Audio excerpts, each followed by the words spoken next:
There we go.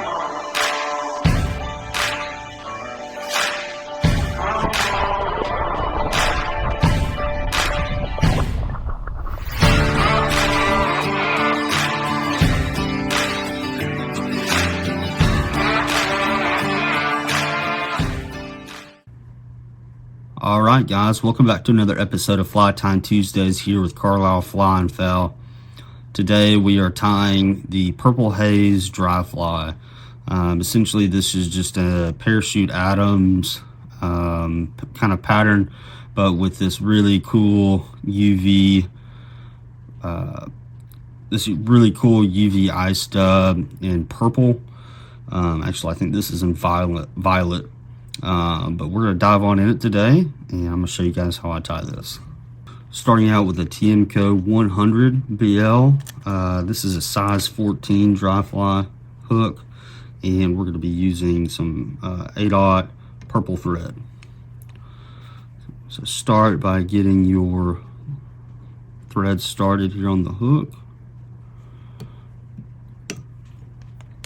I'm going to bring those thread wraps rearward, and we're going to tie in our tail.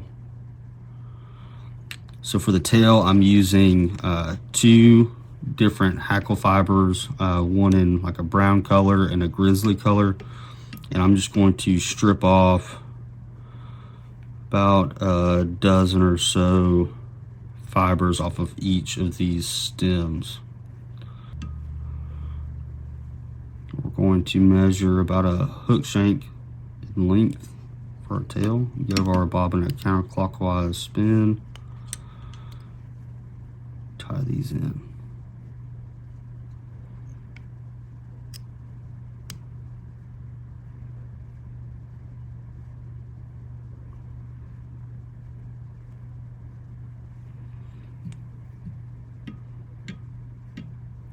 Cut those butts off.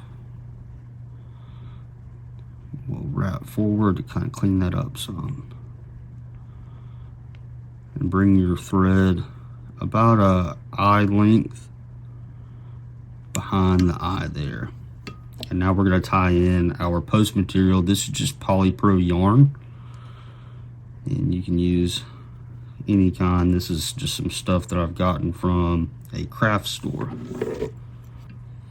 I'm going to take one hank of this, and I'm going to fold it in half,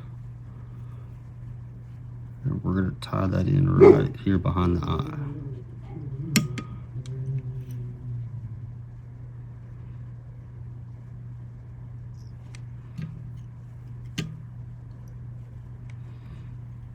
We're going to cut this tag end off at kind of a ramp.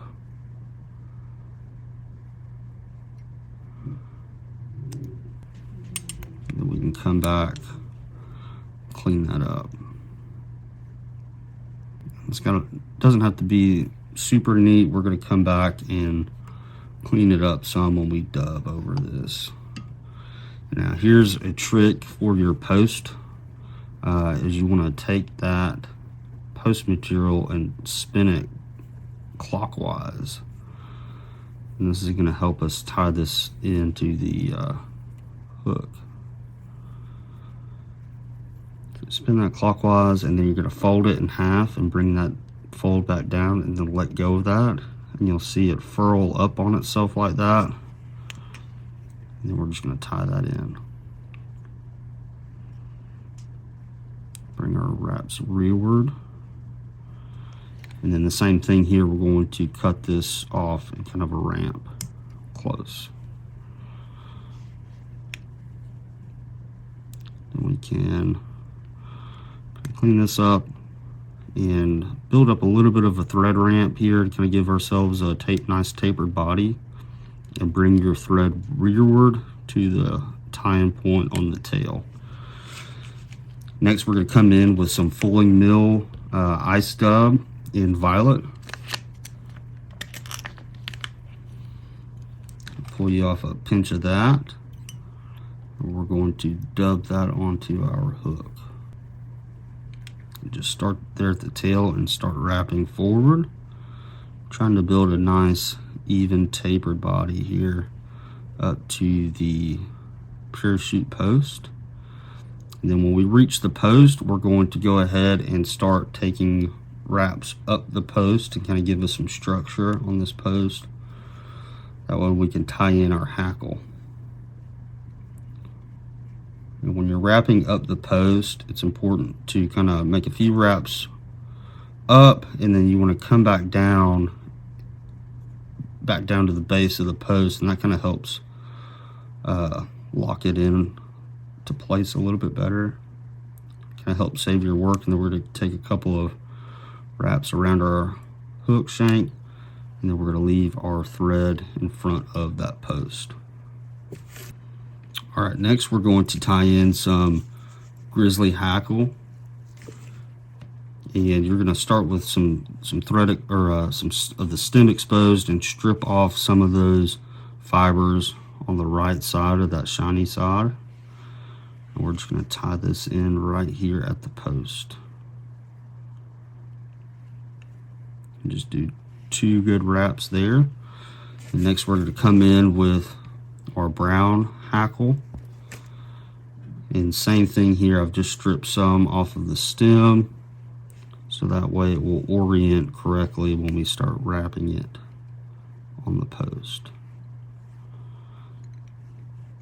So a couple good wraps and move forward, and then we will cut those stems off close.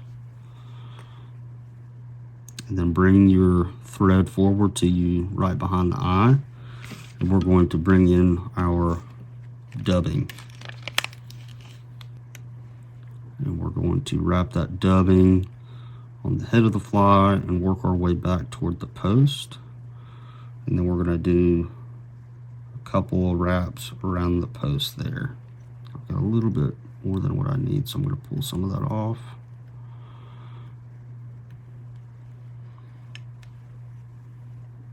And then we're going to end with our thread behind the post on the opposite side. We're going to switch our hook around. This makes it much easier wrapping up the post with this hackle.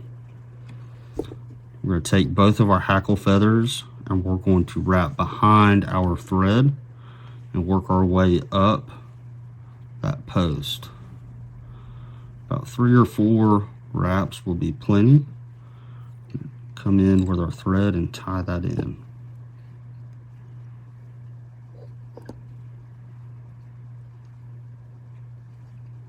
Then you can cut the rest of those feathers off close. Next, you're going to come in with your whip finish tool. We're going to do a 4 or 5 turn whip finish here on this post.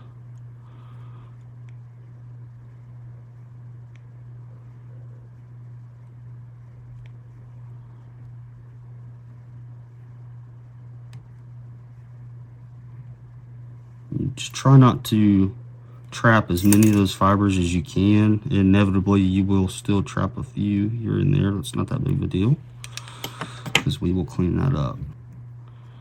All right, the final step is we're just going to trim this post down.